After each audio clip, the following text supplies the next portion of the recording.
VD. Satheesan മന്ത്രിസഭയിലെ ഏറ്റവും പ്രായം കുറഞ്ഞ മന്ത്രി ശ്രീ ഒ.ജെ. ജനീഷ് ഇന്ന് ന്യൂസ് 18 കേരളത്തോടൊപ്പം ചേരുകയാണ്. നമസ്കാരം. നമസ്കാരം. അതൊരു അപ്രതീക്ഷിതമായി കിട്ടിയ ഒരു മന്ത്രി പദവിയാണ്. ആദ്യം തവണ MLA ആയി. ഈ മന്ത്രിസഭാ ചർച്ചകളിലൊന്നും മാധ്യമങ്ങളിലൊന്നും ഇടം പിടിച്ചിരുന്നില്ല. പക്ഷേ അവസാന നിമിഷം അപ്രതീക്ഷിതമായിട്ടുള്ള വരവ്. എങ്ങനെ കാണുന്നു ഈ മന്ത്രി പദവിയെ താങ്കൾ? അല്ല, വലിയ ഉത്തരവാദിത്തമാണ്. കേരളത്തിലെ യൂത്ത് കോൺഗ്രസ് KSU പ്രവർത്തകർക്ക് നൽകിയ ഒരു അംഗീകാരം പോലെ തന്നെയാണ് കഴിഞ്ഞ 10 വർഷക്കാലം തെരുവിൽ സമരം ചെയ്ത് പോരാട്ടം നടത്തിയ എല്ലാ KSUക്കാരുടെയും യൂത്ത് കോൺഗ്രസ്സുകാരുടെയും ഒരു റെപ്രസെൻറ്റേഷൻ പോലെയാണ് ഞാനിതിനെ നോക്കിക്കാണുന്നത്.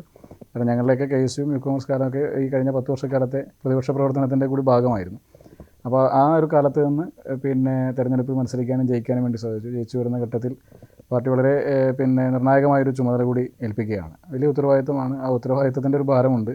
എങ്കിൽ കൂടി നല്ല രീതിയിൽ തന്നെ ഏൽപ്പിക്കുന്ന ചുമതല നിർവഹിക്കാൻ സാധിക്കുമെന്നുള്ള ആത്മവിശ്വാസത്തോടു കൂടിയാണ് മുന്നോട്ട് പോകുന്നത്. ഇപ്പോൾ ഒ.ജെ. ജനീഷ് മന്ത്രിയായി എന്ന് പറഞ്ഞപ്പോൾ പലരും, ഇപ്പോൾ സംഘടനാ രംഗത്ത് പ്രവർത്തിക്കുന്നവർക്കും രാഷ്ട്രീയ രംഗത്തെ അടുത്ത് അറിയാവുന്നവർക്കുമൊക്കെ ഒ.ജെ. ജനീഷ് ആരാണെന്ന് അറിയാം. കാരണം യൂത്ത് കോൺഗ്രസ് സംസ്ഥാന പ്രസിഡന്റായിട്ട് മാസങ്ങളെ ആയുള്ളൂ താങ്കൾ ചുമതലയേറ്റിട്ട്. പക്ഷേ ശരിക്കും ഒ.ജെ. ജനീഷ് ആരാണെന്ന് ചോദിക്കുന്നവർക്ക് മുന്നിൽ എവിടെ നിന്നാണ് താങ്കൾ ഈ പ്രവർത്തനം തുടങ്ങിയത്? എങ്ങനെയാണ് ഈ കോൺഗ്രസിലേക്ക് വന്നത്? താങ്കളുടെ KSU പ്രവർത്തനം എങ്ങനെയായിരുന്നു? അതൊന്ന് പറയാമോ? ഞാൻ പരമ്പരാഗതമായൊരു കോൺഗ്രസ് കുടുംബമാണ് എൻ്റേത്. മുത്തച്ഛൻ സ്വാതന്ത്ര്യ സമര സേനാനിയായിരുന്നു. അദ്ദേഹം ആ നാട്ടിലെ പ്രാദേശിക കോൺഗ്രസ് നേതാവ് കൂടിയാണ്. അച്ഛന് വളരെ സജീവമായ KSU യൂത്ത് കോൺഗ്രസ് പാരമ്പര്യമുണ്ട്, പശ്ചാത്തലമുണ്ടായിരുന്നു. അദ്ദേഹം സജീവ കോൺഗ്രസ് പ്രവർത്തനമൊക്കെ ആയിരുന്നു. അപ്പോൾ ഒരു കോൺഗ്രസ് കുടുംബം എന്ന നിലയിലൊക്കെ തന്നെയാണ് KSU രംഗത്തേക്കൊക്കെ ആദ്യമേ കടന്നു വരുന്നത്. പെരുമ്പാവൂർ പോളിടെക്നിക്കിൽ പഠിക്കുന്ന സമയത്താണ് KSUവിൻ്റെ യൂണിറ്റ് പ്രസിഡന്റ് ആകുന്നത്. അതിനുശേഷം KSUവിൻ്റെ നിയോജകമണ്ഡലം കമ്മിറ്റിയുടെ പ്രസിഡന്റായി മാളയിൽ. പിന്നീട് KSUവിൻ്റെ ജില്ലാ വൈസ് പ്രസിഡന്റായി, ജില്ലാ പ്രസിഡന്റായി കടന്നു വരുന്നൊരു ഘട്ടമുണ്ടായി. അത് കഴിഞ്ഞതിന് ശേഷമാണ് യൂത്ത് കോൺഗ്രസിൻ്റെ ജില്ലാ പ്രസിഡന്റ് ആകുന്നത്. ഇതിനിടയിൽ യൂത്ത് കോൺഗ്രസിൻ്റെ സംഘടനാ തെരഞ്ഞെടുപ്പിൽ മത്സരിക്കുകയും യൂത്ത് കോൺഗ്രസിൻ്റെ കൊടുങ്ങല്ലൂർ നിയോജകമണ്ഡലം കമ്മിറ്റിയുടെ ജനറൽ സെക്രട്ടറിയായിട്ട് പ്രവർത്തിക്കാനുള്ള ജയിച്ചു വരുന്നൊരു ഘട്ടമുണ്ടായി. യൂത്ത് കോൺഗ്രസിൻ്റെ ജില്ലാ പ്രസിഡന്റായി, പിന്നീട് സംസ്ഥാന വൈസ് പ്രസിഡന്റായി, പിന്നെ ഒരു ഘട്ടത്തിൽ സംഘടനയ്ക്കകത്തൊരു മാറ്റം വന്ന ഘട്ടത്തിൽ ഞാൻ സംസ്ഥാന പ്രസിഡന്റാകുന്നത്. അങ്ങനെയാണ് ഒരു സംഘടനാ കാലം കടന്നു പോകുന്നത്. ഒരു 2005 മുതലുള്ള ഒരു കാലഘട്ടം മുഴുവൻ പരിപൂർണമായ സംഘടനാ പ്രവർത്തനത്തിൻ്റെ പശ്ചാത്തലമാണുള്ളത്. അതെല്ലാം താങ്കൾ പദവികളിലേക്ക് എത്തിച്ചേർന്ന കാര്യമാണ് ഈ പറഞ്ഞത്. പക്ഷേ അതുകൂടാതെ താങ്കൾ ഈ പഠനകാലം, അവിടെ അനുഭവിച്ച ബുദ്ധിമുട്ടുകൾ അങ്ങനെയൊക്കെ ഉണ്ടാകുമല്ലോ. സംഘടനാ പ്രവർത്തനം നടത്തുവാനുള്ള പ്രായോഗികമായ ബുദ്ധിമുട്ടുകൾ, വീട്ടിൽ നിന്ന് അതിനുള്ള പിന്തുണ എത്രത്തോളം, പിന്നെ അന്നെന്തായാലും പഠിക്കണം, ജോലി മേടിക്കണം എന്നുള്ള ആഗ്രഹമായിരിക്കുമല്ലോ. അത് സംഘടനാ പ്രവർത്തനത്തിൽ മാത്രം ശ്രദ്ധിച്ചാൽ പോരായിരുന്നല്ലോ. അതെങ്ങനെയാണ് താങ്കളുടെ പോളിടെക്നിക്കിലേക്ക് പോകാൻ കാരണം? പോളിടെക്നിക്കിലേക്ക് അഡ്മിഷൻ എടുത്ത് പോകാൻ പ്രധാനപ്പെട്ട കാരണം ഒരു തൊഴിലധിഷ്ഠിത കോഴ്സിലേക്ക് പോകണം. പ്ലസ് ടു വേണ്ടാണ്. Plus two. അപ്പോൾ തൊഴിലധിഷ്ഠിത കോഴ്സ് പഠിക്കണം, വളരെ പെട്ടെന്ന് ജോലിയിലേക്ക് കയറണം എന്നൊക്കെയുള്ള ഒരു വീട്ടുകാരൊക്കെ ഒരു നിർബന്ധം, താല്പര്യമൊക്കെ തന്നെയാണ്. എനിക്ക് താല്പര്യം LLB പഠിക്കാനാണ്. ആ സമയത്ത് ഒരു ഘട്ടം മുതലേ തന്നെ താല്പര്യമുള്ളതൊക്കെ. അപ്പോൾ പിന്നീട് ഞാൻ പോളിടെക്നിക്കിൽ പോയെങ്കിലും അത് പാസ്സായെങ്കിൽ കൂടി ഒരു വർഷക്കാലം അതിൻ്റെ ഭാഗമായിട്ട് ജോലിക്കൊക്കെ കയറി. പക്ഷേ എങ്കിൽ കൂടി നമുക്ക് ലോ പഠിക്കുന്ന പോളിടെക്നിക്ക് പഠിച്ചു കഴിഞ്ഞ് ജോലിയിൽ പോളിടെക്നിക്കിൽ പഠിച്ചു. അത് കഴിഞ്ഞതിന് ശേഷം ഞാൻ മാളയിൽ MIL കൺട്രോൾസ് ഇന്ത്യ ലിമിറ്റഡ് എന്ന് പറയുന്ന ഒരു കമ്പനിയിൽ, അത് ലീഡറുടെ കാലഘട്ടത്തിൽ കൊണ്ടുവന്ന കെൽട്രോണിൻ്റെ നേതൃത്വത്തിൽ കൊണ്ടുവന്ന ഒരു കമ്പനിയാണ്. കൺട്രോൾ വാൽവ് ഉണ്ടാക്കുന്ന കമ്പനി, വലിയൊരു സ്ഥാപനമാണത്. അപ്പോൾ അവിടെ പിന്നീട് KSP ഏറ്റെടുത്തു. ആ സ്ഥാപനത്തിൽ ജോലി സൂപ്പർവൈസറായിട്ട്. എത്രാമത്തെ വയസ്സിലായിരിക്കും അത്? എനിക്ക് തോന്നുന്നു ഞാനൊരു 21 വയസ്സ് 22 വയസ്സിലൊക്കെയാണ് കയറുന്നത്. അതിനുശേഷം അവിടെ നിന്ന് റിസൈൻ ചെയ്തിട്ടാണ് ഞാൻ രണ്ടാമത് LLBക്ക് ചേരുന്നത്. തൃശ്ശൂർ ഗവൺമെൻറ് ലോ കോളേജിലാണ് LLB ചെയ്യുന്നത്. പെട്ടെന്ന് ജോലിക്ക് കയറാനുള്ള ഒരു സാഹചര്യം അന്നത്തെ സാമ്പത്തിക സാഹചര്യമൊക്കെ തന്നെയാണ്. അതിൽ ഞാൻ പോളിടെക്നിക്കിൽ പഠിക്കുന്ന സമയത്താണ് എൻ്റെ അച്ഛൻ മരണപ്പെടുന്നത്. അപ്പോൾ അതിനുശേഷമുള്ള പഠനമായാലും മറ്റു കാര്യങ്ങളായാലും ചെറിയൊരു സാമ്പത്തികമായ പ്രയാസങ്ങളും കാര്യങ്ങളൊക്കെ ഉണ്ടായിരുന്നു. അപ്പോൾ ഞാൻ പോളിടെക്നിക്കിൽ പഠിക്കുന്ന സമയത്ത് കുറച്ച് പാർട്ട് ടൈം ജോബുകളും മറ്റു കാര്യങ്ങളൊക്കെ ആയിട്ടൊക്കെയാണ് എൻ്റെ പഠനമൊക്കെ മുന്നോട്ട് പോയിരുന്നതൊക്കെ. അന്നത്തെ പോളിടെക്നിക്കിൽ പഠിക്കുന്ന സമയത്ത് നമ്മൾ ഇന്നത്തെ പോലെ അന്ന് ഇങ്ങനെ പാർട്ട് ടൈം ജോലി ലഭിക്കാവുന്ന സ്ഥാപനങ്ങളൊന്നുമില്ല. അങ്ങനത്തെ ഒരു കൺസെപ്റ്റ് ഒന്നും അത്ര വ്യാപകമായിട്ടില്ല. 2005 കാലഘട്ടത്തിലൊക്കെ തന്നെ. അപ്പോൾ ഇന്നിപ്പോൾ ഒരുപാട് ചെറുപ്പക്കാരൊക്കെ അത്തരത്തിലൊക്കെ പോകുന്നത്. കാറ്ററിംഗ് ആണ് ആകെ ഇടയ്ക്ക് നമുക്ക് പോകാവുന്ന ആശ്രയിക്കാവുന്ന ഒരു വരുമാനം. അതിന് പോകാറുണ്ട് ഇടയ്ക്ക്. പിന്നെ അങ്ങനെ നോക്കുമ്പോൾ നമ്മൾ 4 മണി കഴിഞ്ഞ ക്ലാസ് കഴിഞ്ഞു. അപ്പോൾ ആ സമയത്തിനിടയിൽ പല ജോലികളിലൊക്കെ ആയിട്ട് ഇങ്ങനെ കയറി. പിന്നെ നമ്മളൊരു ഇൻറ്റൻഷ്യലി ചില സ്ഥാപനങ്ങൾ തിരഞ്ഞെടുത്ത് തന്നെയാണ് പോയത്. ഇപ്പോൾ ഒരു ബുക്ക് സ്റ്റാളിലാണ് കുറച്ച് കാലം പോയിരുന്നത്. അപ്പോൾ കുറച്ചും കൂടിയൊക്കെ അതുമായി ബന്ധപ്പെട്ടൊക്കെ നിൽക്കാനൊരു താല്പര്യം. പിന്നെ അത് കഴിഞ്ഞൊരു ഇൻ്റർനെറ്റ് കഫേയിലാണ് ക്ലാസ് കഴിഞ്ഞുള്ള സമയത്ത് പോവുക. അവിടെ ഒരു 8:30-9 മണിവരെയൊക്കെ അതിൻ്റെ ഭാഗം. വലിയ അധ്വാനമുള്ള തൊഴിലല്ല. പക്ഷേ എങ്കിൽ കൂടി നമുക്ക് കമ്പ്യൂട്ടറിൽ ജോലിയായിരുന്നു. ഇൻ്റർനെറ്റ് കഫേയിൽ സ്വാഭാവികമായിട്ടും ഒരു സ്ഥാപനം നടത്തിപ്പിൻ്റെ ഭാഗമായിട്ട് നിൽക്കുക എന്നുള്ളത്. അപ്പോൾ കുറച്ചൊക്കെ DTP കാര്യങ്ങളൊക്കെ പഠിക്കാൻ പറ്റും, കുറച്ചൊക്കെ കമ്പ്യൂട്ടർ കാര്യങ്ങളൊക്കെ പരിചയിക്കാൻ പറ്റും. ചെറിയ വരുമാനങ്ങൾ അല്ലേ? ചെറിയ വരുമാനമാണ്. നമുക്കൊരു മാസം ഒരു 10,000-30,000 രൂപ മാസം കിട്ടും. അന്നത് മതി. അന്ന് ഇന്നത്തെ പോലെ ഒരു സാഹചര്യമില്ല. 2 രൂപ കൊടുത്ത് ഒരു ചായ കിട്ടുന്ന സമയമല്ലേ. അപ്പോൾ നമ്മുടെ പഠനം നടക്കും, നമ്മുടെ സംഘടനാ പ്രവർത്തനം നടക്കും. അതിന് വീട്ടിലെ ഡിപ്പെൻഡ് ചെയ്യുന്ന സാഹചര്യമില്ല.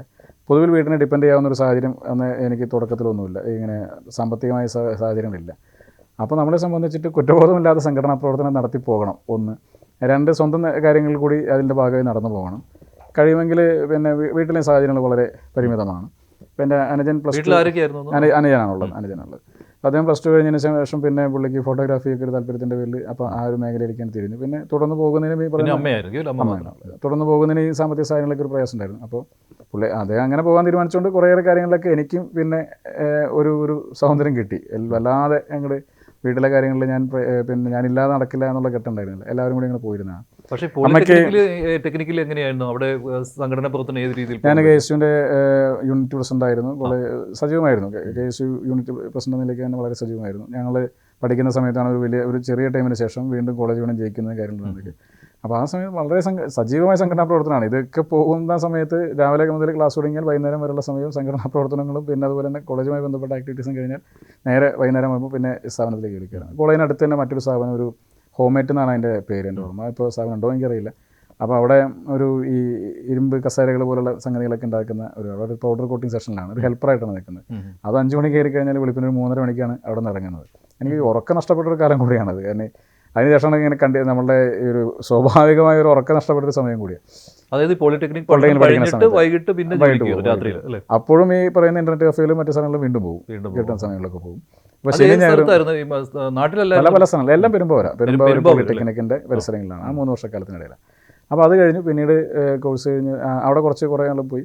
പിന്നെ അവിടെ കോപ്പടി സർവീസ് സെൻ്റർ ബാങ്കിൽ നിന്ന് പെരുമ്പാവൂർ MLA മനോജ് മൂത്തേടനാണ് അന്നത്തെ അവിടെ പരിസരത്തുള്ള KSU നേതാവ്. അപ്പോൾ അദ്ദേഹം ആ ബാങ്കിലെ സെക്യൂരിറ്റിയാണ്. ലോ കോളേജിൽ പഠിക്കുന്ന സമയമാണ്. അപ്പോൾ എല്ലാ സമയത്തും പുള്ളിയും പഠിക്കാനൊക്കെ പോകുന്ന സമയത്തൊക്കെ നമുക്ക് കൂടി അതൊന്ന് അതിൻ്റെ അസോസിയേറ്റ് ചെയ്ത് നിൽക്കാൻ വേണ്ടി കഴിയും. അപ്പോൾ ചെറിയ വരുമാനം അതിൻ്റെ ഭാഗമായിട്ട് കിട്ടും. അപ്പോൾ രാത്രി നമ്മൾ വെറുതെ കിടന്നുറങ്ങുന്ന സമയമാണല്ലോ നമ്മളിതിനൊക്കെ ഭാഗമായിട്ട് പോകുന്നത്. അങ്ങനെ നിന്നിരുന്നു. എനിക്ക് പിന്നെ അതിന് ശേഷമാണ് പിന്നീട് ഞാൻ LIC ഏജൻ്റ് ആകുന്നത്. പിന്നെ ഇങ്ങനെയുള്ള ഈ HDFC ബാങ്കുകളിലൊക്കെ കയറി ഈ അക്കൗണ്ട് ഓപ്പൺ ചെയ്യുന്ന രീതിയിലേക്കുള്ള ഒരു പ്രവർത്തനമൊക്കെ ആയിട്ട് പോകുന്നതൊക്കെ. ഇതിൽ പാഠപുസ്തക സമരം വളരെ സജീവமான സമയം. അപ്പോൾ LIC ഏജൻ്റെ പ്രവർത്തനവും പിന്നെ ഇങ്ങനെയുള്ള കാര്യങ്ങളൊക്കെ ഉണ്ട്. അപ്പോൾ അങ്ങനെ വീണ്ടും പാഠപുസ്തക സമരത്തിൻ്റെ സമയത്ത് വീണ്ടും ഇങ്ങനെ കോഴ്സ് കഴിഞ്ഞ് പെട്ടെന്ന് ജോലിക്ക് കയറാനുള്ള മാനസികാവസ്ഥയിൽ നിന്ന് അറിയാതെ വീണ്ടും ഇങ്ങോട്ട് ആ സമരത്തിൻ്റെ ഭാഗമാവുകയാണ്. അപ്പോൾ പോളിടെക്നിക് കഴിഞ്ഞു. പിന്നീട് 1 വർഷം കൂടി കഴിഞ്ഞിട്ടാണ് ഞാൻ അപ്രന്റീസ്ഷിപ്പിൽ ജോലിക്ക് കയറുന്നത്. അപ്പോഴൊക്കെ തൃശ്ശൂർ ഇങ്ങനെ കേസ് സമരങ്ങളൊക്കെ നടക്കുമ്പോൾ നമ്മുടെ മനസ്സ് എപ്പോഴും ഈ പറയുന്ന പോലെ ഇങ്ങനെ ചലിച്ചുകൊണ്ടിരിക്കുകയാണല്ലോ. പിന്നെ ഞാൻ പതുക്കെ ഒരു ഘട്ടം കഴിഞ്ഞപ്പോൾ കുറച്ചും കൂടി ഒന്ന് സ്റ്റേബിളായിട്ട് നിൽക്കാൻ പറ്റും തോന്നിയ സമയത്താണ് റിസൈൻ ചെയ്യുന്നതും പിന്നെ LLB പഠിക്കാൻ വേണ്ടി ചേരുന്നതൊക്കെ. 2012 LLB. അപ്പോഴും വരുമാനമൊന്നുമില്ല. വരുമാനമൊക്കെ നമുക്ക് കഴിഞ്ഞുകൂടി പോകും, അത്ര തന്നെ. വേറെ വലിയ രീതിയിലൊന്നും പോകാൻ സാധിക്കുന്നതല്ല. പിന്നെ അമ്മയ്ക്ക് ആ സമയത്ത് തൊഴിലുറപ്പിന് പോകുന്ന ഒരു ചെറിയൊരു വരുമാനമുണ്ട്. പിന്നെ കുറേ കാര്യങ്ങളൊക്കെ അങ്ങനെയും നടന്നു പോകും. അപ്പോൾ അത് പൊളിറ്റിക്കൽ പഠിക്കുന്ന സമയത്തുണ്ട്. വീട്ടിൽ നിന്ന് ഇങ്ങനെ സംഘടനാ പ്രവർത്തനത്തിൽ പോകരുത് അല്ല, വീട്ടിൽ നിന്ന് സ്വാഭാവികമല്ല, എല്ലാ കുടുംബങ്ങൾക്കും പിന്നെ പറയുന്ന പോലെ ഒരു പ്രതിസന്ധി അനുഭവിക്കുന്ന സമയത്ത് അവരൊക്കെ ഒരു ഹോപ്പ് എന്ന് പറയുന്നത് പിന്നെ എത്രയും പെട്ടെന്ന് ഇവരൊക്കെ പഠിച്ച് ജോലി മേടിച്ച് പിന്നെ കുടുംബം നോക്കും എന്നുള്ളതാണല്ലോ ഒരു പ്രതീക്ഷയൊക്കെ. അപ്പോൾ അതിൽ നിന്ന് പിന്നെ ജോലിക്ക് കയറിയെടുത്തുനിന്ന് വീണ്ടും പൊതുപ്രവർത്തന രംഗത്തേക്കൊക്കെ സംഘടന പോകുന്നത് കാണുമ്പോൾ ഒരു ആശങ്കയും ടെൻഷനൊക്കെ അവർക്കൊക്കെ ഉണ്ട്. അപ്പോൾ അവരൊക്കെ എപ്പോഴൊക്കെ അന്നൊക്കെ പ്രകടിപ്പിക്കുമായിരുന്നു. പിന്നെ ഒരു ഘട്ടം കഴിഞ്ഞപ്പോൾ പിന്നെ നമ്മളങ്ങനെ വേറെ മറ്റൊരു മോശം രീതിയിലേക്കല്ലല്ലോ പോകുന്നത്. നാട്ടിൽ ആരെ കൊണ്ട് മോശം പറയിപ്പിക്കുന്ന രീതിയിലേക്കുള്ള കാര്യങ്ങളൊന്നുമല്ലല്ലോ. അപ്പോൾ കുറച്ച് കഴിയുമ്പോൾ പിന്നെ അതിനൊക്കെ അഡാപ്റ്റഡായി. ഇപ്പോൾ അവരെ സംബന്ധിച്ചിട്ട് അങ്ങനെ പരാതി ഉണ്ടാവാൻ സാധ്യതയില്ല. പൊതുവെ പിന്നെ നമ്മൾ അംഗീകരിക്കപ്പെടുന്നു എന്ന് കാണുമ്പോഴുള്ള സന്തോഷമൊക്കെ ഉണ്ട്. പക്ഷേ അംഗീകരിക്കപ്പെടുന്നതൊക്കെ വളരെ വൈകിയാണല്ലോ. വളരെ വൈകി. അല്ല, അതെല്ലാവരെയും സംബന്ധിച്ചിട്ടും പിന്നെ ഈ പറയുന്ന പോലെ പ്രവർത്തനങ്ങൾക്ക് എല്ലായ്പ്പോഴും ഒരു അംഗീകാരം കിട്ടണമെന്നില്ല. പിന്നെ എന്നെ സംബന്ധിച്ചിട്ട് അത് KSU കാലഘട്ടത്തിൽ എനിക്ക് അങ്ങനെ ഒരു അംഗീകാരം പൂർണ്ണമായി കിട്ടിയെന്ന് പറയാൻ വേണ്ടി സാധിക്കില്ല. എനിക്ക് ജില്ലാ പൊളിറ്റിക്സിനപ്പുറത്തേക്കൊന്നും കടക്കാനായിട്ട് സാധിക്കുന്ന സാഹചര്യം ഉണ്ടായില്ല. യൂത്ത് കോൺഗ്രസ് ജില്ലാ പ്രസിഡൻഷിപ്പാണ് സംഘടനാ പ്രവർത്തനത്തിൽ ഒരു ടേൺ ആയിട്ട് മാറുന്നത്. യൂത്ത് കോൺഗ്രസ് ജില്ലാ പ്രസിഡൻഷിപ്പാണ്. 3 വർഷക്കാലമാണ് ജില്ലാ പ്രസിഡൻ്റായിട്ട് ഇരുന്നത്. ആ സമയത്ത് സംഘടനാ പ്രവർത്തനത്തിൻ്റെ ഒരു മികവാണ് സത്യത്തിൽ എനിക്ക് സംസ്ഥാന കമ്മിറ്റിയുടെ വൈസ് പ്രസിഡന്റ് ആവാൻ വേണ്ടി കഴിഞ്ഞാലൊരു പ്രധാനപ്പെട്ട ഒരു കാര്യം. ജില്ലയിൽ കുറേയേറെ പരിപാടികൾ നടത്താനും അന്നത്തെ സംസ്ഥാന സമ്മേളനം ഉൾപ്പെടെ കാര്യങ്ങളൊക്കെ സംഘാടനം എന്ന രീതിയിലേക്ക് ഞങ്ങൾക്ക് കുറേ കൂടിയൊക്കെ എസ്റ്റാബ്ലിഷ് ചെയ്യാനും കഴിഞ്ഞു. അപ്പോൾ അത് കഴിഞ്ഞ ഒരു 16 വർഷമായിട്ട് ജോലിയില്ല അല്ലേ? അങ്ങനെയല്ല. ഇതിനിടയിലൊക്കെ ഈ പറയുന്ന കാര്യങ്ങളൊക്കെ മുന്നോട്ട് പോകുന്നുണ്ട്. ഇത് നടത്താൻ വേണ്ടുന്ന കാര്യങ്ങൾക്കൊക്കെ നമ്മുടേതായ കാര്യങ്ങൾ നടത്തിപ്പോകാൻ ഒരു ജോലിയില്ല. ഇല്ല. LIC ആയിട്ട് പോകുന്നു. അതല്ലെങ്കിൽ പിന്നെ ഇടയ്ക്ക് കുറച്ചേറെ ഒരു അഡ്വർടൈസ്മെൻറ്റ് സ്ഥാപനം ഞങ്ങളുടെ സുഹൃത്തുക്കൾ കൂടി കൈ നടത്തിയിരുന്നു. അങ്ങനെയുള്ള കാര്യങ്ങളിലൂടെ നമുക്കിത് നിലനിർത്താൻ സംഘടനാ പ്രവർത്തനവും പൊതുപ്രവർത്തനവും നടത്തി പോകുമ്പോൾ മുന്നോട്ട് പോകാൻ വേണ്ടി കഴിയുന്ന തരത്തിലുള്ള ചെറിയ ചെറിയ വരുമാനങ്ങൾക്ക് വേണ്ടുന്ന കാര്യങ്ങളാണ് ഉണ്ടാകുന്നത്. അതിലൊരു പ്രതിസന്ധി നമ്മൾ നല്ലപോലെ മുണ്ടും മുടക്കി കൊടുക്കാതെ മുന്നോട്ട് പോകാൻ സാധിക്കില്ല എന്നുള്ളത് തന്നെയാണ്. ലോ കോളേജ് പഠന സമയത്തൊക്കെ പിന്നെ ഈ പറയുന്ന പ്രതിസന്ധിയൊക്കെ ഉണ്ട്. ലോ കോളേജ് എവിടെയായിരുന്നു? തൃശ്ശൂർ ഗവൺമെൻറ് ലോ കോളേജാണ്, തൃശ്ശൂർ ഗവൺമെൻറ് ലോ കോളേജാണ്. അത് ഞാൻ 2012 ജോയിൻ ചെയ്തിട്ട് ഞാൻ ഒരു വട്ടം അറ്റൻഡൻസ് ഇല്ലാണ്ട് ഡിറ്റെയിൻ ആകുന്ന സാഹചര്യം ഉണ്ടായി. അതിനുശേഷം വീണ്ടും റീഅഡ്മിഷൻ എടുത്ത് പിന്നീടാണ് വീണ്ടും പഠനം മുന്നോട്ട് പോകുന്നത്. അപ്പോൾ ഒരു സ്വാഭാവികമായിട്ടൊരു വിദ്യാർത്ഥി കാലഘട്ടത്തിൽ ഇപ്പം ഞാൻ മാത്രമല്ല, എനിക്ക് തോന്നുന്നു എൻ്റെ പോലെ തന്നെ KSU പ്രവർത്തിക്കുന്ന ഒരുപാട് സഹപ്രവർത്തകരെ സംബന്ധിച്ച് പ്രയാസങ്ങളുണ്ട്. മറ്റു വിദ്യാർത്ഥി പ്രസ്ഥാനങ്ങളിൽ പ്രവർത്തിക്കുന്നവരും ഈ പ്രതിസന്ധിയൊക്കെ അനുഭവിക്കുന്നുണ്ടാകും. ഒരുപാട് വലിയ എല്ലാ രാഷ്ട്രീയ പ്രവർത്തകരൊന്നും കേരളത്തിൽ പ്രത്യേകിച്ചും അങ്ങനെ വലിയ സമ്പന്ന സാഹചര്യത്തിൽ നിന്നൊന്നുമല്ല പൊതുപ്രവർത്തന രംഗത്തേക്ക് കടന്നു വരുന്നത്. ഈ മനുഷ്യൻ്റെ പ്രശ്നങ്ങൾ അറിയാവുന്ന ആളുകൾ ഒരുപക്ഷെ ഈ പറയുന്ന പ്രതിസന്ധികളൊക്കെ അനുഭവിക്കുന്നവരൊക്കെ തന്നെയാണല്ലോ. അതുകൊണ്ടാണ് കൂടുതലും സംഘടനാ രംഗത്തേക്ക് കടന്നു വരുന്നുണ്ടാകുക. അപ്പോൾ ഇത് എല്ലാ സംഘടനാ പ്രവർത്തനങ്ങൾക്കും ഇതുപോലെയുള്ള ഘട്ടങ്ങളുണ്ടാകും. അവർ ഇതിനു വേണ്ടി ഇറങ്ങിത്തിരിക്കുമ്പോൾ അവരുടെ കുടുംബം ഒരുപാട് പ്രയാസപ്പെടുന്നുണ്ടാകും, വ്യക്തിപരമായി അവരും ഒരുപാട് സ്ട്രഗിൾ ചെയ്യുന്നുണ്ടാകും. ഈ പറയുന്ന പോലെ സാമ്പത്തികമായ ഇപ്പം നമ്മുടെ പരിമിതി, ഒരു അടിച്ചുപൊളിയായിട്ട് നടക്കേണ്ട പ്രായത്തിൽ നമ്മൾ ആ അടിച്ചുപൊളിയിൽ നിന്നൊക്കെ മിച്ചം പിടിച്ചിട്ടാണ് നമ്മുടെ കാര്യങ്ങൾ നടക്കുന്നതും ഈ പറയുന്ന പൊതുപ്രവർത്തനം നടന്നുകൊണ്ടൊക്കെ പോകുന്നതൊക്കെ. അപ്പോൾ അതിൽ തുടക്കം മുതലേ എനിക്ക് തോന്നുന്നു എൻ്റെ KSU കാലഘട്ടത്തിലും ഇപ്പോഴുള്ള പല സഹപ്രവർത്തകരും പണ്ടുള്ള ആളുകളൊക്കെ കേട്ടുകൊണ്ടിരിക്കുന്ന, അല്ലെങ്കിൽ ഏത് വിദ്യാർത്ഥി പ്രസ്ഥാനത്തിൻ്റെ സംഗീതനൊക്കെ കേൾക്കുന്ന ഈ സമീപകാലത്ത് കേട്ടുകൊണ്ടിരിക്കുന്ന ഒരു കാര്യമാണ്, പിന്നെ ഇതെല്ലാം ഒരു സാമ്പത്തികം സൗകര്യമൊക്കെ ഉണ്ടെങ്കിൽ മാത്രമേ നിങ്ങൾക്ക് നടക്കുകയുള്ളൂ, അല്ലെങ്കിൽ വലിയ പാരമ്പര്യമുള്ള നേതാക്കന്മാരുടെ മക്കളും അങ്ങനെയൊക്കെ ആകണം, അല്ലെങ്കിൽ വലിയ സാമ്പത്തികമായ നേട്ടം ഉണ്ടാകണം, പിന്നെ ബാക്കപ്പ് ഉണ്ടാകണം, ഇല്ലെങ്കിൽ നിങ്ങൾക്ക് വേസ്റ്റാണ്, നിങ്ങളുടെ ജീവിതം കളയാണെന്നൊക്കെ പറയുന്ന കുറേ ഇതൊരു കരിയർ നഷ്ടപ്പെടുത്തുകയാണെന്നൊക്കെ. ഇതൊരു കരിയറായി കണ്ടിട്ടൊന്നുമല്ല നമ്മളത് പോയിരുന്നൊക്കെ. നമുക്ക് ഇതിനോട് വല്ലാത്തൊരു പാഷൻ ഉണ്ടായിരുന്നു. സംഘടനാ പ്രവർത്തനം പൊതുപ്രവർത്തനം വളരെ താല്പര്യമുള്ള ഒരു കാര്യമായിരുന്നു. ഇടയ്ക്ക് എപ്പോഴെങ്കിലും നിർത്തണം തോന്നിയിട്ടുണ്ടോ? അത്രയ്ക്ക് ബുദ്ധിമുട്ട് വന്നിട്ട് നിർത്തണം തോന്നും സ്വാഭാവികമായിട്ട്. പലപ്പോഴും നമുക്ക് പിന്നെ സംഘടനാ രംഗത്ത് എപ്പോഴും നമുക്ക് പിന്നെ ഹോപ്പ്ഫുള്ളായിട്ട് മുന്നോട്ട് പോകാൻ പറ്റില്ല. പല ഘട്ടങ്ങളിൽ നമ്മൾ പ്രതീക്ഷിക്കാത്ത തിരിച്ചടി വരും. നമ്മൾ ചിലപ്പോൾ സ്ഥാനങ്ങളിൽ നീക്കം ചെയ്യപ്പെടാം. പ്രതീക്ഷിക്കാത്ത സംഘടനാ നേതൃത്വം ആഗ്രഹിക്കുന്ന തെറ്റല്ല. ആ സംഘടനാ പ്രവർത്തനം നടത്തുന്ന എല്ലാവരെയും സംബന്ധിച്ചും അത് പാർലമെൻ്ററി വ്യാമോഹം പോലെ എന്ന് പറയുന്ന പദം പോലെ ഉപയോഗിക്കാവുന്നൊരു കാര്യമല്ല. സംഘടനാ പ്രവർത്തനം നടത്തുന്നുണ്ടെങ്കിൽ അതിനകത്ത് ഭാരവാഹിത്വങ്ങളെ സംബന്ധിച്ചൊരു കാഴ്ചപ്പാടുണ്ടാവണം. അവിടെ വന്നിരുന്ന ചെയ്യാൻ കഴിയുമെന്ന് ബോധ്യമുണ്ടെങ്കിൽ അത് ക്ലെയിം ചെയ്യണം, അതാകണം എന്നുള്ള അഭിപ്രായക്കാരാണ് ഞാൻ. അപ്പോൾ അതങ്ങനെ ആകണമെന്നും അത് ക്ലെയിം ചെയ്യണമെന്ന് ആഗ്രഹിക്കുന്ന സമയത്ത് ഒരു പക്ഷേ ഒരുപാട് ഘട്ടങ്ങൾ നമ്മൾ തടയപ്പെടുന്ന സമയത്ത് നമുക്ക് പ്രയാസം തോന്നും. ചില സമയത്ത് നമ്മൾ ആഗ്രഹിക്കുന്ന രീതിയിൽ കാര്യങ്ങൾ ചെയ്യാൻ പറ്റാതെ വരും. ചില സമയത്ത് നമ്മൾ ചെയ്തതിലാണെങ്കിൽ സക്സസ് ആകാതെ പോകാം. അപ്പോൾ പലപ്പോഴും നമ്മൾ ചിലപ്പോൾ ദിവസം രാവിലെ എഴുന്നേൽക്കുമ്പോൾ, ദിവസേനയെന്നല്ല ചില ഘട്ടങ്ങളിലൊക്കെ രാവിലെ എഴുന്നേൽക്കുമ്പോൾ നമുക്കൊരു 10 മിനിറ്റ് സമയം നമ്മൾ വീണ്ടും അത് ഒരുപാട് എനിക്കുണ്ടായിട്ടുണ്ട്, റീത്തിങ്ക് ചെയ്യുന്ന ഘട്ടം ഉണ്ടായിട്ടുണ്ട്. വേണ്ട ഈ സംഘടന പ്രവർത്തനം അങ്ങനെയല്ല, ഇത് ഇനിയും ഇത് പിന്നെ ഇങ്ങനെ പോകുമ്പോൾ ഇവിടുത്തെ ഈ പ്രതിസന്ധികൾ എങ്ങനെ തീർക്കും, ഇതൊരു കമ്മിറ്റ്മെൻറ്റ് വിഷയം കൂടി വേറെ ഉണ്ടല്ലോ. നമ്മൾ ഉള്ളിൽ നിന്നൊരു കുറ്റബോധമൊക്കെ ഇടയ്ക്കൊക്കെ നമ്മൾ വേട്ടയാടും. പിന്നെ ഞാൻ ഈ ഇടയ്ക്ക് പുറത്തൊക്കെ പോകുമ്പോൾ, അല്ലെങ്കിൽ ബൈക്കിനോ അല്ലെങ്കിൽ സുഹൃത്തുക്കളുടെ ബൈക്കിനൊക്കെ കയറി ഇങ്ങനെ പോകുന്ന സമയത്ത്, അപ്പോൾ ഇവർ തൊട്ടടുത്ത സ്ഥലങ്ങളിൽ ഇവർ എല്ലാവരും കൂടി ഈ തൊഴിലുറപ്പിൻ്റെ ഭാഗമായിട്ട് എല്ലാവരും കൂടെ ഉണ്ടാവുമല്ലോ. അമ്മ ഉണ്ടാവും, അമ്മയുടെ കൂടെ ജോലി ചെയ്യുന്ന ആളുണ്ടാവും, കുടുംബശ്രീയിലെ ചേച്ചിമാരുണ്ടാവും, ഇവരൊക്കെ ഉണ്ടാവും. അപ്പം ഞാൻ ചിലപ്പോൾ ആ സമയത്തൊക്കെ പോകുമ്പോൾ ചിലപ്പോൾ ഞാൻ ഇൻറ്റൻഷനലി ചിലപ്പോൾ ഇവരെ കാണുമ്പോൾ പതുക്കെ ഒന്ന് പോകുന്ന തിരിച്ചു പോകും.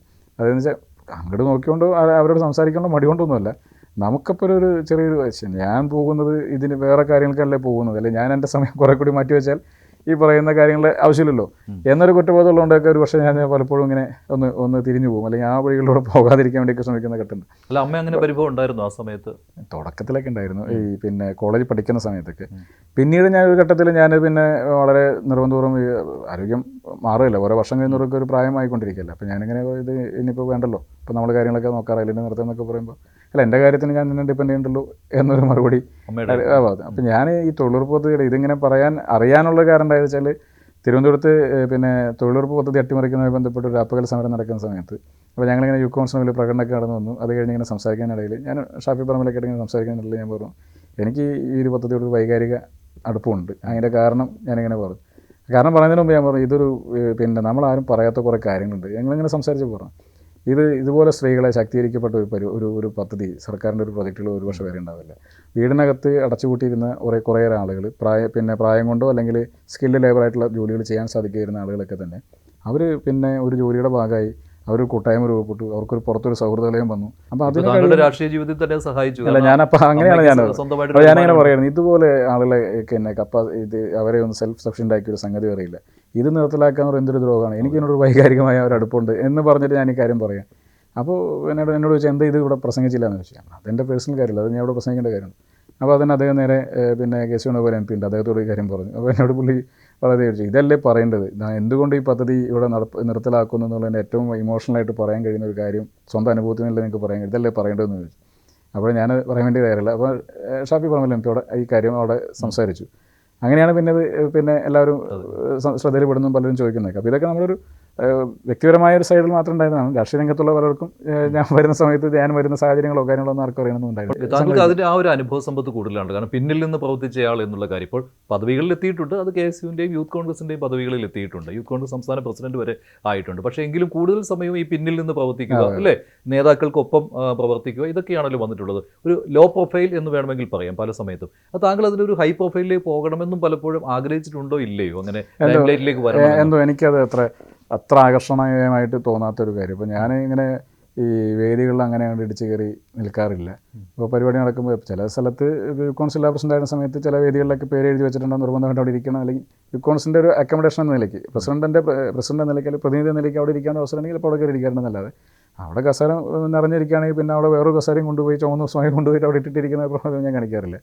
അതിനേക്കാൾ എനിക്ക് പലപ്പോഴും തോന്നിയിട്ടുള്ള കാര്യം, അങ്ങനെ ഒരു സമയത്ത് ആ സ്റ്റേജിലിരിക്കുന്ന സമയത്ത് ആരോടും സംസാരിക്കാതെ വേറെ ആരോടും ഇടപെടാൻ കഴിയാതെ സ്റ്റേജിൽ കയറി കസേരയിട്ടിരിക്കുന്നതിനേക്കാൾ സമയം താഴെ ഇറങ്ങി നിന്നാൽ ആ ജില്ലയിലെ മുഴുവൻ സഹപ്രവർത്തകരും വന്നിരിക്കുന്ന സമയത്ത് അതിൻ്റെ ഇടയിലൂടെ നടന്നാൽ എത്രയോ ആളുകളായിട്ട് സംസാരിക്കുക, എത്രയോ നേതാക്കന്മാർ നമ്മുടെ സഹപ്രവർത്തകരായിട്ടുള്ള ബന്ധങ്ങൾ ഉണ്ടാകുന്നു. വളരെ ഊഷ്മളമാണ് ആ ഒരു എഴുതുന്നത്. മാത്രമല്ല നമ്മൾ മാറി നിന്ന് കാണുമ്പോൾ കാണുന്ന കുറേയേറെ കാഴ്ചകളുണ്ട്, തിരുത്തേണ്ടതാണെന്ന് തോന്നുന്ന കുറേയേറെ കാര്യങ്ങളുണ്ട്. അത് പലപ്പോഴും അവിടെ നിന്ന് കാണാൻ പറ്റാത്തൊരു കാഴ്ച കൂടിയാണ്.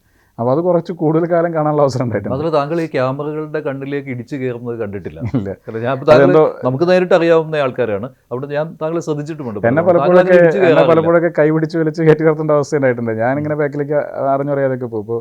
ഇപ്പോൾ മുൻ പ്രസിഡന്റ് ഇപ്പോൾ യുക്കോൺസ് ജില്ലാ പ്രസിഡന്റ് ആയിരുന്ന സമയത്ത് ഷാഫി പറമ്പിലാണ് അന്നത്തെ സംസ്ഥാന പ്രസിഡന്റ്. പിന്നെ അത് കഴിഞ്ഞാൽ വൈസ് പ്രസിഡന്റ് ആയിരിക്കുമ്പോൾ രാഹുലാണ്. അപ്പോൾ അവരൊക്കെ എന്നോട് പലപ്പോഴും പറയും ഇതെല്ലാം കണ്ട് എവിടേക്കാണ് പോകണമെന്ന് ചോദിക്കും. അല്ലെങ്കിൽ നമ്മളെ കൂടി പിടിച്ച് നിർത്തുമ്പോഴാണ് ചിലപ്പോൾ ചില സമയത്തൊക്കെ നമ്മൾ നിൽക്കാറുള്ളൂ. ഈ എല്ലാ ഫ്രെയിമിലും നമ്മൾ ഉണ്ടാകണമെന്ന് വാശി പിടിക്കേണ്ട കാര്യമില്ല. നമുക്ക് അർഹതപ്പെട്ട ഫ്രെയിമൊന്നും നഷ്ടപ്പെടുകയില്ല. കഴിഞ്ഞ 10 വർഷമാണല്ലോ താങ്കളുടെ സംഘടനാ രംഗത്ത് ഒരുപാട് സമരങ്ങൾക്ക് നേതൃത്വം നൽകാൻ കഴിഞ്ഞിട്ടുണ്ട്. കാരണം LDF സർക്കാർ അധികാരത്തിലിരുന്ന സമയമായതുകൊണ്ട്. അപ്പോഴുള്ള ഒരു അനുഭവ സമ്പത്ത് എങ്ങനെയാണ്? ഏതെല്ലാം സമരങ്ങളിൽ പങ്കെടുക്കേണ്ടി സമരങ്ങൾ എനിക്ക് 2016 മുതൽ ആണ് നമ്മൾ ഈ പിണറായി വിജയൻ സർക്കാർ കഴിഞ്ഞ 10 വർഷം പിണറായി വിജയൻ സർക്കാർ അധികാരത്തിൽ വന്നതിന് ശേഷമാണ് കേരളത്തിൽ ഇപ്പോൾ ഈ തലമുറയിലെ KSU കോൺഗ്രസ്സുകാരെ സംബന്ധിച്ചിട്ട് ഏറ്റവും കൂടുതൽ മർദ്ദനങ്ങൾ ഏറ്റുവാങ്ങേണ്ടി വന്നൊരു ഘട്ടമുണ്ടായി. പാഠപുസ്തക സമരത്തിന് ശേഷം പിന്നീട് ഒരു തുടർച്ചയായ പാഠപുസ്തക സമരം വളരെ സക്സസ്ഫുള്ളായ ഒരു സമരമായിരുന്നു. ഹൈബീഡിൻ്റെ നേതൃത്വത്തിൽ നടത്തിയ ആ സമരത്തിൻ്റെ ബൈ പ്രോഡക്റ്റായിട്ട് നിന്ന് രാഷ്ട്രീയ രംഗത്ത് നിൽക്കുന്ന കുറേയേറെ ആളുകളുണ്ട്. ഞാൻ ഉൾപ്പെടുന്ന ഞങ്ങളുടെ തലമുറയിലെ കുറേയേറെ ആളുകളൊക്കെ ആ സമരത്തിൻ്റെ ഒരു ബൈ പ്രോഡക്റ്റാണ്. എനിക്ക് അവസാനം വന്നത് പിന്നെ നമ്മുടെ നവകേരള യാത്രയുമായി ബന്ധപ്പെട്ട സമരത്തിൽ 20 ദിവസത്തോളം കിടക്കേണ്ടി വന്ന ഒരു ഇതാണ് സെൻട്രൽ ജയിലിൽ വന്നത്. ബാക്കി എൻ്റെ KSU സമയത്തുണ്ടായിരുന്ന റിമാൻഡ് റിമാൻഡുകളെല്ലാം തന്നെ ഹോസ്പിറ്റൽ റിമാൻഡായിരുന്നു. കാരണം എടുത്ത് മറ്റൊരു ജയിലിലേക്ക് കൊണ്ടുപോകുന്ന ആരോഗ്യസ്ഥിതിയിലല്ല ഇതിൻ്റെ ഈ സംഘർഷത്തിൻ്റെ സമരത്തിൻ്റെ ബാക്കി പത്രമായിട്ട് ഉണ്ടാകാറുള്ളത്. അപ്പോൾ ഞങ്ങൾ പലപ്പോഴും ഹോസ്പിറ്റൽ റിമാൻഡിലാണ് ഉണ്ടായിരുന്നത്. ജയിലിൻ്റെ അകത്തേക്ക് പോയില്ല, എന്നെങ്കിൽ കൂടി റിമാൻഡിലാണ് എന്ന് പറയുന്ന പോലെ. കാരണം പരിക്കുകൾ അത്ര ഭീകരമായിട്ടുണ്ടായിരുന്നു. അപ്പോൾ പലപ്പോഴും ഈ സമരങ്ങളുടെയൊക്കെ ഒരു മാധ്യമങ്ങളിൽ പലപ്പോഴും നിങ്ങൾ കവർ ചെയ്യുക, ഞാൻ പൊതുവെ പറയുന്നത് മാധ്യമങ്ങൾ കവർ ചെയ്തതാണ്. ഒരു സമരം വന്നോ സംഘർഷഭരിതമായാൽ മാത്രമാണ് അന്നത്തെ ഒരു 10 മിനിറ്റ് സമയത്ത് കിട്ടുന്ന ലൈവോ അതല്ലെങ്കിൽ മറ്റേ നിങ്ങളുടെ ഉച്ച സമയത്തെ വാർത്തകൾ കിട്ടുന്ന ഒരു വിഷ്വലാണത്. ഈ സംഘർഷങ്ങളില്ലാതെ പോകുന്നത് സമരങ്ങളാണ്. ഇതിലും ഒരു മെസ്സേജ് ഉണ്ട്. ആളുകൾ കൂട്ടം കൂടി വരുന്നു, ആളുകൾ ഒരു മെസ്സേജിൻ്റെ പേരിൽ ഒരു നയത്തിൻ്റെ പേരിൽ സമരം ചെയ്യുന്നു, ഒരു പ്രൊസഷൻ നടത്തുന്നു, ഇതൊക്കെ അവിടെ ഉണ്ട്. ഇത് പലപ്പോഴും കവർ ചെയ്യപ്പെടില്ല. ഈ ഒരു 5 മിനിറ്റ് സമയത്തിൽ കാണുന്ന ആ ഒരു സംഘർഷത്തിലൊരു ലാത്തിച്ചാർജിൽ കാണുന്ന കാഴ്ചയിൽ 2-3 അടി അല്ലെങ്കിൽ ഒരു സീരിയസ് ആയിട്ടുള്ള ലാത്തിച്ചാർജാണ്. അതിൻ്റെ കാഷ്വാലിറ്റി എത്ര വർഷമാണ്? ഒരു ആയുസാണ്.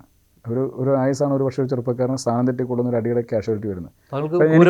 എനിക്കതിൽ വലിയൊരു കൺസേൺ ഉണ്ടായിരുന്ന ഒരാളാണ്. ഞാൻ യുക്കോൺസ് ജില്ലാ പ്രസിഡന്റ് ആയിരുന്നപ്പോഴും യുക്കോൺസ് സംസ്ഥാന പ്രസിഡന്റ് ആകുമ്പോഴും ഞാനത് വളരെ സീരിയസ് ആയിട്ട് ആര് തന്നെ എന്നെ എത്രയൊക്കെ വിമർശിച്ചാലും ശരി, എല്ലാ സമരങ്ങളുടെയും വിജയം ഏതെങ്കിലും ഒരു പ്രവർത്തകൻ്റെ തലപൊട്ടി ചോരയൊലിച്ച് നിൽക്കുന്നതാണ്, ബോധപൂർവം സൃഷ്ടിക്കുന്ന സംഘർഷത്തിൽ തലപൊട്ടി ചോരയൊലിച്ച് നിൽക്കുന്നതാണെന്ന ചിന്ത എനിക്ക് ഉണ്ടായിട്ടേ ഇല്ല.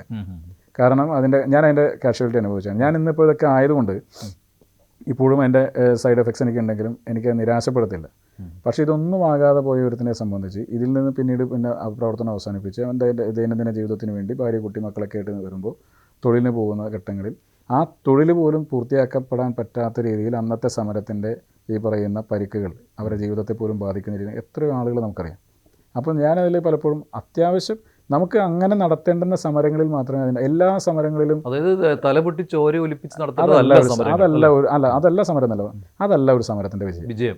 സമരത്തിൻ്റെ വിജയം നമ്മൾ ആ പറഞ്ഞ വിഷയം ആളുകളിലേക്ക് കമ്മ്യൂണിക്കേറ്റ് ചെയ്യണം. താങ്കൾ പറഞ്ഞ ഇടയ്ക്കൊരു നിരാശയുണ്ടായി മാറിയാലോ എന്നൊക്കെ ആലോചിച്ചു എന്ന്. പക്ഷേ യൂത്ത് കോൺഗ്രസ് സംസ്ഥാന പ്രസിഡന്റ് സ്ഥാനം എന്ന് പറയുന്നത് താങ്കൾക്ക് അപ്രതീക്ഷിതമായിട്ട് കിട്ടിയൊന്നാണ്. അതൊരു വലിയ ഉയർച്ചയുടെ ഒരു ഘട്ടമായി മാറിയില്ലേ അത്, അല്ലേ? ഞാൻ ആ സമയത്ത് അങ്ങനെ സംസ്ഥാന വൈസ് പ്രസിഡന്റ് ആയതിനു ശേഷം ഇനി ഈ കമ്മിറ്റിയുടെ കാലാവധിയിൽ പിന്നെ നിലവിലെ പ്രസിഡന്റ് മാറണമെന്നും ആഗ്രഹിച്ച ആളല്ല, മാറുമെന്നും കരുതിയ ആളല്ല. ഞാൻ അന്നത്തെ കമ്മിറ്റിക്ക് എല്ലാ വിധത്തിലുള്ള പിന്തുണയുമായിട്ട് കൂടെ ഒരു പ്രസിഡന്റ് മൂവ് ചെയ്യുമ്പോൾ എങ്ങനെയാണ് ഒരു സഹഭാരവാഹി കൊടുക്കേണ്ട സഹകരണം എങ്ങനെയാണ് എന്ന രീതിയിൽ തന്നെ നമ്മൾ ചെയ്തിരുന്ന ഒരാൾ കൂടിയാണ്.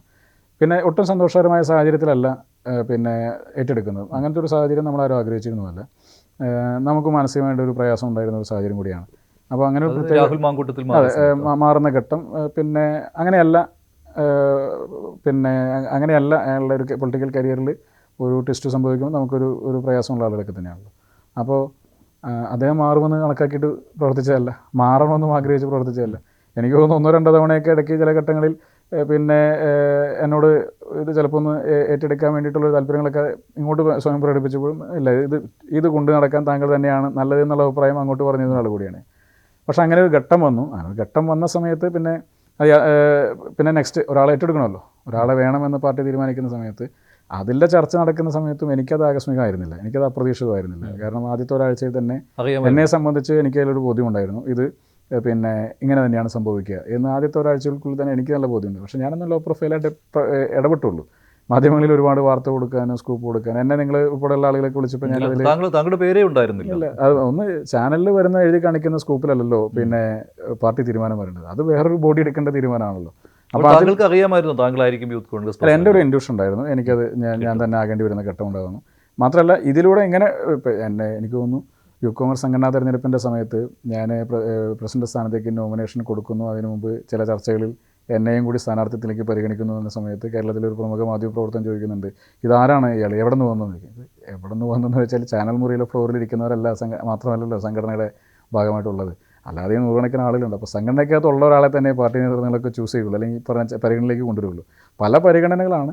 പിന്നെ പിന്നെ ഡിബേറ്റ് ചെയ്യാൻ കഴിയുന്ന ആളുകൾ, നന്നായി സംഘടിപ്പിക്കാൻ സാധിക്കുന്ന ആളുകൾ, നല്ല ഓറേറ്റർമാരായിട്ടുള്ള ആളുകളാണ്, പല പരിഗണനകളുണ്ടല്ലോ. അപ്പോൾ ആ കൂട്ടത്തിൽ അന്നത്തെ സാഹചര്യത്തിൽ അത് പിന്നെ ഞാൻ ആകാൻ സാധ്യതയുണ്ട് എന്ന് തന്നെയാണ് ഞാനന്ന് കുറച്ച് വിശ്വസിച്ചുകൊണ്ടിരുന്നതൊക്കെ തന്നെ. പക്ഷേ അത് ചാനലിൽ വരണ്ട എന്നൊരു വാർത്തയിലല്ല കാര്യം എന്ന ബോധ്യം എനിക്ക്. താങ്കൾ ഈ അനുഭവിച്ച പ്രയാസങ്ങളെല്ലാം പെട്ടെന്ന് കഴിഞ്ഞ ഒരു 6 മാസം കൊണ്ട് താങ്കൾ കൂടുതൽ പദവികൾ വരുന്നു. ഇപ്പോൾ യൂത്ത് കോൺഗ്രസ് സംസ്ഥാന പ്രസിഡന്റായി, അധികം വൈകാതെ മത്സരിക്കാൻ സീറ്റ് കിട്ടി, MLA ആകുന്നു, മന്ത്രിയാകുന്നു. അതെങ്ങനെ ഈ പൊടുന്നനെയുള്ള ഉയർച്ച എങ്ങനെയാണ്? അല്ല, പിന്നെ സംസ്ഥാന പ്രസിഡന്റായെന്ന സാഹചര്യം നമ്മൾ അപ്രതീക്ഷിതമാണ്. പക്ഷേ തീരുമാനം അതാണ് സംഭവിക്കുക എന്നുള്ളത് എന്നെ സംബന്ധിച്ചിട്ട് എനിക്കറിയാവുന്ന ഒരു കാര്യമായിരുന്നു. അതിലേക്ക് എത്താൻ സാധ്യതയുണ്ടെന്ന് തന്നെയാണ് ഞാൻ വിശ്വസിച്ചിരുന്നത്. പിന്നെ നിയമസഭാ സീറ്റ് അത് പിന്നെ ആ സീറ്റിലേക്ക് ഉള്ള ഒരു കേന്ദ്രീകരിച്ചുള്ള പ്രവർത്തനങ്ങളൊക്കെ തുടങ്ങിയിട്ട് കുറച്ച് കാലമായി. എന്നോട് ഒരു 2 വർഷം മുമ്പെങ്കിലും അവിടെ ഒന്ന് ശ്രദ്ധിക്കണമെന്ന് എല്ലാ നേതൃത്വങ്ങളും പാർട്ടിയുടെ ഉന്നതമായ നേതൃത്വങ്ങളൊക്കെ സൂചിപ്പിച്ചിട്ടുണ്ട്. ഒന്ന് ശ്രദ്ധിച്ചോളൂ എന്ന് പറഞ്ഞിരുന്നു. അഥവാ ഒരു അവസരം വന്നാൽ പിന്നെ ഡാമേജ് ആകരുത് എന്ന രീതിയിൽ. എന്നാൽ ഒരിക്കലും ക്ലെയിം വെക്കേണ്ടടുത്ത് ക്ലെയിം വെക്കാതിരിക്കാറില്ല, അല്ലേ? ക്ലെയിം വെക്കേണ്ടത് നമ്മൾ എല്ലാ ക്ലെയിമും വെക്കരുത്, എല്ലാ ക്ലെയിമും വെക്കരുത്. വരുന്ന എല്ലാ ക്ലെയിമും കയറി പിടിക്കാൻ നിൽക്കുക എന്നുള്ളത് ഒരു മര്യാദയല്ല. നിയമസഭാ സീറ്റിലേക്ക് പിന്നെ സ്വാഭാവികമായിട്ട് എന്നോടൊരു പരിഗണന ഉണ്ടാകാൻ സാധ്യതയുണ്ട് എന്നുള്ളൊരു ഹിന്റുകൾ എനിക്ക് പലപ്പോഴും. മാറി നിൽക്കുന്ന ഒരാളൊന്നും അല്ലല്ലോ ഒരു സമയത്തും, അങ്ങനെയൊന്നുമല്ല. പക്ഷേ നമുക്ക് അവസരങ്ങൾ എല്ലാ ക്ലെയിമിനും കിട്ടണമെന്നില്ല. സീറ്റ് പിടിച്ചു കൊടുക്കാൻ കഴിയുമെങ്കിൽ അതാണല്ലോ ഏറ്റവും പ്രധാനപ്പെട്ട കാര്യം. അപ്പോൾ അതുകൊണ്ട് ആ സീറ്റ് തന്നെ മതി എന്നുള്ളൊരു സമീപനം തന്നെയാണ് ഉണ്ടായിരുന്നത്. അപ്പോൾ അവിടെ ജയിക്കാൻ വേണ്ടി കഴിഞ്ഞു. അതിനുശേഷം ഇപ്പോൾ മന്ത്രിസ്ഥാനത്തേക്ക് വരുന്നത് വളരെ അപ്രതീക്ഷിതമാണ്. പ്രഖ്യാപനം അപ്രതീക്ഷിതമല്ലായിരുന്നു. പ്രഖ്യാപനത്തിൽ നിങ്ങളറിയുന്ന സമയത്ത് എക്സൈറ്റ്മെൻറ്റ് എനിക്കില്ല. കാരണം അറിഞ്ഞിരുന്നു, ഹിന്റ് സ്വാഭാവികമായിട്ട് കിട്ടില്ലേ. വെറുതെ ആരോടും പറയാതെ നേതൃത്വം ഒരു ആളെ വെക്കില്ലല്ലോ. വെക്കുന്നതിന് മുമ്പ് തന്നെ എന്തായാലും ഈ ചർച്ചകളുടെ ഇടയിലൊക്കെ ഇങ്ങനൊരു പരിഗണനയുണ്ട് എന്നുള്ള കാര്യം സ്വാഭാവികമായിട്ട് അവർ അറിയിക്കില്ല. രണ്ടും പറഞ്ഞിരുന്നു, ഒരു പരിഗണനയുണ്ട്, ഒരു പക്ഷേ അത് നടക്കും, പിന്നെ ചർച്ചകൾ നടക്കുന്നുണ്ട്, ചിലപ്പോൾ നടക്കില്ല.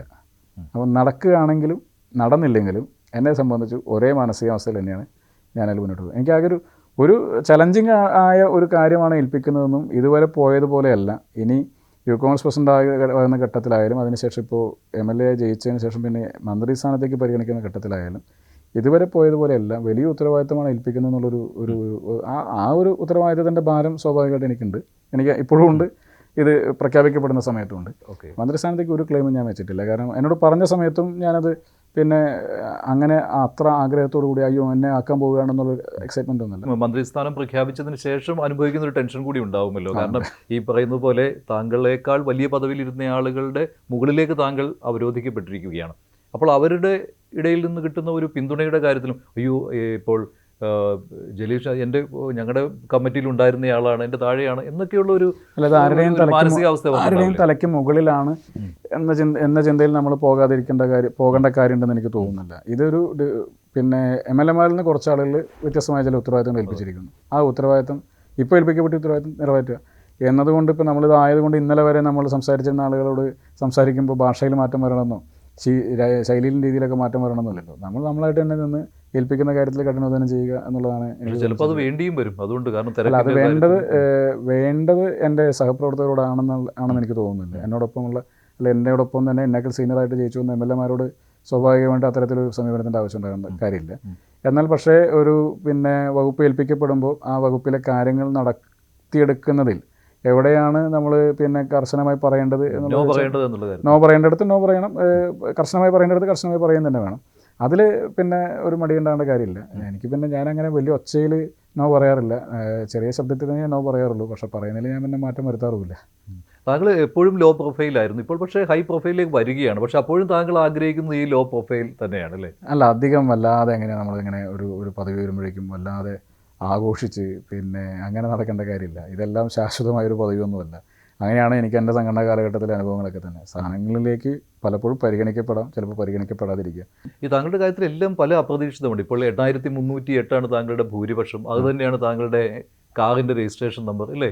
അല്ല, അതിപ്പോൾ എന്നോട് എൻ്റെ സുഹൃത്തുക്കളൊക്കെ ഇന്നലെ വിളിച്ചു ചോദിക്കുന്നത് എന്തൊക്കെയാണ് ഈ കേരളത്തിൽ നടന്നുകൊണ്ടിരിക്കുന്ന പോലെ. കാറിൻ്റെ രജിസ്ട്രേഷൻ നമ്പർ ഞാൻ ഒട്ടും പ്രതീക്ഷിച്ച സംഭവമല്ല. അത് ഭയങ്കര പിന്നെ ട്വിസ്റ്റായിരുന്നു. കാരണം 8308 വോട്ടാണ് കൊടുങ്ങല്ലൂർ നിയമസഭാ മണ്ഡലത്തിൽ എൻ്റെ ഭൂരിപക്ഷമായിട്ട് കിട്ടിയത്. ആ ഭൂരിപക്ഷത്തിൻ്റെ നമ്പറുള്ള ഒരു വാഹനമാണ് പിന്നെ മന്ത്രിയായി സത്യപ്രതിജ്ഞ ചെയ്ത് വേദിയിൽ നിന്ന് ഇറങ്ങി രാജ്ഭവനിലേക്ക് പോകുമ്പോൾ നമ്മളെ കയറ്റാൻ വരുന്ന കാർ എന്നുള്ളത് നമ്മൾ ചിന്തിക്കണേ ഇല്ല. ആ കാറിൽ കയറി ഞാൻ പോകുന്നു, പിന്നെ തിരിച്ചു വരുന്നു. അപ്പോൾ എന്നോട് വൈഫാണ് പറഞ്ഞത് ഇങ്ങനെ അതിലൊരു സംഗതി ഉണ്ടല്ലോ, ഇങ്ങനെ ഒരു നമ്പർ സെയിം ആണെന്ന് കണ്ടു എന്ന് പറഞ്ഞു. അപ്പോൾ ഞാൻ പിന്നെ രാത്രിയാണ്, പിന്നെ ഞാനത് പിറ്റേ ദിവസം രാവിലെ നോക്കുമ്പോൾ ശരിയാണ്. അപ്പോൾ എനിക്ക് കുറേ മെസ്സേജുകൾ നടക്കുന്നുണ്ട്. എൻ്റെ നാട്ടിലുള്ള സഹപ്രവർത്തകർ ഒരുപാട് വാട്സാപ്പിൽ മെസ്സേജ് അയച്ചിട്ടുണ്ട്, നോക്കാൻ പറ്റിയിട്ടുണ്ടായിരുന്നില്ല. അപ്പോൾ അതിലെല്ലാവരും പറഞ്ഞത് നമ്മുടെ ലീഡും നമ്പർ 1 തന്നെയാണെന്ന് പറഞ്ഞിട്ട്. അപ്പോൾ ഞാൻ ഈ നമ്പർ 10 കാണുന്നുള്ളൂ, അതിൻ്റെ താഴെയുള്ള നമ്പർ ഞാൻ എന്താണെന്ന് ശ്രദ്ധിച്ചിട്ടുണ്ടായിരുന്നില്ല. അപ്പോൾ ഇന്നലെ ഒരാളിങ്ങനെ കമൻറ്റ് അടിച്ചിട്ടുണ്ടായിരുന്നു, പിന്നെ മന്ത്രിസഭയിലെ ബേബി, അതിൻ്റെ നമ്പറിലും ഒരു ബി ഉണ്ട്, പിന്നെ ലീഡും ഉണ്ട് എന്നൊക്കെ പറഞ്ഞിട്ട് കമൻറ്റുകളൊക്കെ അറിയാം. രസകരമായ ഒരു കോൺഫിഡൻസ് ആണ്. അപ്പോൾ ആ വണ്ടി താൽക്കാലികമായിട്ട് അസൈൻ ചെയ്ത് വന്നതാണ്. ഞാൻ പിന്നെ ഈ സെയിം നമ്പർ തന്നെ ആയതുകൊണ്ട് ഞാൻ പറഞ്ഞു അത് തുടർന്നുകൊണ്ട് എനിക്ക് താല്പര്യം. താങ്കളുടെ സഹപ്രവർത്തകർ ഇപ്പോൾ കൂടെ ഉണ്ടായിരുന്ന മണ്ഡലത്തിലെ ആളുകൾ പറയുന്ന ഒരു കാര്യമുണ്ട്, താങ്കൾ വിവാഹം കഴിച്ചതിന് ശേഷമാണ് താങ്കൾക്ക് ഇത്രയും ഉയർച്ച ഉണ്ടായതെന്ന്. ആദ്യം യൂത്ത് കോൺഗ്രസ് പ്രസിഡന്റ് ആവുന്നു, സീറ്റ് കിട്ടുന്നു, MLA ആകുന്നു, മന്ത്രിയാകുന്നു. അല്ല, അതൊക്കെ പിന്നെ ഓരോരുത്തരുടെ ഈ പറയുന്ന പോലെ ഒരു തമാശയായിട്ട് കണക്കാക്കിയാണ് ഞാൻ. പിന്നെ ഒരു ദിവസം കൊണ്ടല്ലല്ലോ ഈ പറയുന്ന ഇങ്ങനെ വരിയിൽ നിൽക്കാന്ന് പറഞ്ഞിട്ട് കാലം കുറച്ചായി. അപ്പോൾ ഒരു ദിവസം കൊണ്ട് വന്ന സംഘടനാ പ്രവർത്തനം മറ്റു കാര്യങ്ങളൊന്നുമല്ല. ഇത് ഞാനൊരാൾക്ക് കിട്ടിയ അംഗീകാരമല്ല, ഇത് ഒരു വലിയ ഒരു തലമുറയിലെ പുതിയ ജനറേഷനിലെ ഒരു വലിയ നിരക്ക് കിട്ടിയ ഒരു അംഗീകാരമായിട്ടാണ് ഞാനിത് കാണുന്നത്. ഇപ്പോൾ എല്ലാവരും ഭാഗ്യമെന്ന് പറയാം, പക്ഷേ താങ്കൾ അനുഭവിച്ച ഒരു ടെൻഷൻ അല്ലേ, ഇത്രയും സംഘടനാ പ്രവർത്തനം നടത്തുന്നതിന് വേണ്ടി അനുഭവിച്ച ക്ലേശങ്ങൾ ഇതെല്ലാമുണ്ട്. താങ്കൾ മൻമോഹൻ ബംഗ്ലാവാണ് ഇപ്പോൾ ചൂസ് ചെയ്തിരിക്കുന്നത്. ഈ മൻമോഹൻ ബംഗ്ലാവ് എന്ന് പറയുമ്പോൾ മന്ത്രിമന്ദിരങ്ങളിൽ ഏറ്റവും ആളുകൾക്ക് താല്പര്യമില്ലാത്തതായി മാറിയിട്ടുണ്ട്. കാരണം അവിടെ താമസിച്ചു കഴിഞ്ഞാൽ എന്തോ കുഴപ്പമുണ്ട് എന്നൊക്കെ രീതിയിലാണ്. താങ്കൾ അത് അലട്ടിയിരുന്നില്ല? ഇല്ല, ഞാനതിൽ പിന്നെ ഇങ്ങനെ താമസിക്കാനുള്ള സ്ഥലങ്ങൾ അലോട്ട് ചെയ്യുന്നതിന് മുമ്പ് അതിന് റിക്വസ്റ്റ് കൊടുക്കണം എന്ന് പറഞ്ഞ സമയത്ത് സീനിയറായിട്ടുള്ള ആളുകളൊക്കെ തന്നെ പല വീടുകളും ഓപ്റ്റ് ചെയ്തിരുന്നു. അപ്പോൾ പിന്നീട് ഉണ്ടായിരുന്ന ഒരു 3-4 വീടുകളാണ് ഉണ്ടായിരുന്നത്. അപ്പോൾ അതിൽ ഒരു ആകർഷണം തോന്നി. ഞാൻ മൻമോഹൻ ബംഗ്ലാവ് നേരത്തെ കണ്ടിട്ടില്ല, എനിക്ക് അതിൻ്റെ വലിപ്പത്തെ പറ്റിയിട്ടൊന്നും എനിക്കറിയില്ലായിരുന്നു. അപ്പോൾ ഞാനതിൽ നോക്കിയപ്പോൾ ഉഷസ് ഉണ്ട്, പിന്നെ മൻമോഹൻ ബംഗ്ലാവ് ഉണ്ട്, പിന്നെ തൈക്കാട് ഉണ്ടായിരുന്നു. അപ്പോൾ ഇത് തയ്യാറാക്കുന്ന സമയത്ത് അതുകൂടി പോയി എന്ന് പറഞ്ഞു. അപ്പോൾ ഈ 2 ഉള്ളൂ. അപ്പോൾ ഞാൻ മൻമോഹൻ ബംഗ്ലാവും ഓറിട്ടിട്ട് ഉഷസും 2 എഴുതി കൊടുത്തു. മൻമോഹൻ ബംഗ്ലാവ് ആണെങ്കിൽ കുറച്ചും കൂടി നല്ലതാണല്ലോ, കാരണം ഞാൻ മാളയിൽ നിന്നാണ് വരുന്നത്. ലീഡർ ഇപ്പോൾ അതിനെ താമസിച്ചിരുന്ന സ്ഥലമാണ്. അപ്പോൾ ഞങ്ങൾ മാളയിലെ ആളുകളെയൊക്കെ സംബന്ധിച്ചിട്ട് ഒരു അടുപ്പമുള്ള സ്ഥലം കൂടിയാണ്, വൈകാരിക അടുപ്പമുള്ള സ്ഥലമാണ് എന്ന് എൻ്റെ സഹപ്രവർത്തകർക്ക് പറഞ്ഞപ്പോൾ ഞാൻ പറഞ്ഞു എന്നാൽ പിന്നെ മൻമോഹൻ ബംഗ്ലാവ് തന്നെ കിട്ടിയാൽ കൊള്ളാമായിരുന്നു എന്നൊരു അഭിപ്രായം ഉണ്ടായിരുന്നു. അത് തന്നെ അലോട്ട് ചെയ്തു. പിന്നെ അത് വരുന്ന സമയത്ത് ആ റിക്വസ്റ്റ് വയ്ക്കുന്ന സമയത്ത് തന്നെ പലരും പറയുന്നുണ്ട് അവിടെ ഇങ്ങനെ പിന്നെ ഒരു രാശിയുടെ പ്രശ്നമുണ്ട്, പിന്നെ ഒരു കോൺസ്പിറസി തിയറി ഉണ്ട് എന്നൊക്കെ ഇങ്ങനെ പലരും. ആരും വാഴില്ല എന്നല്ലേ?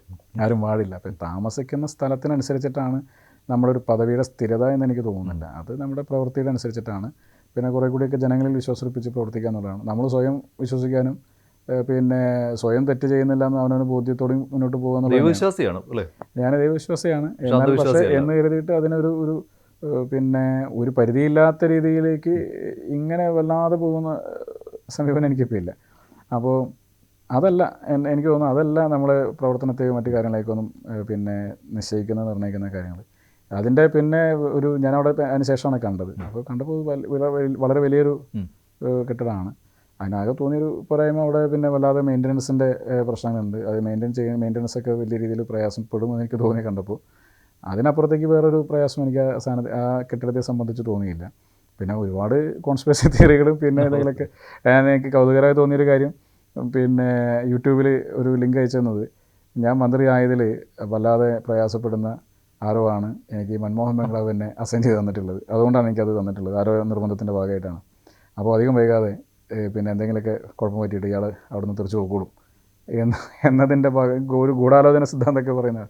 അങ്ങനെയൊന്നും സംഭവിക്കാൻ എനിക്ക് തോന്നുന്നില്ല. ശരി, എന്തായാലും എല്ലാ ആശംസകളും. നന്ദി. Thank you. ശരി.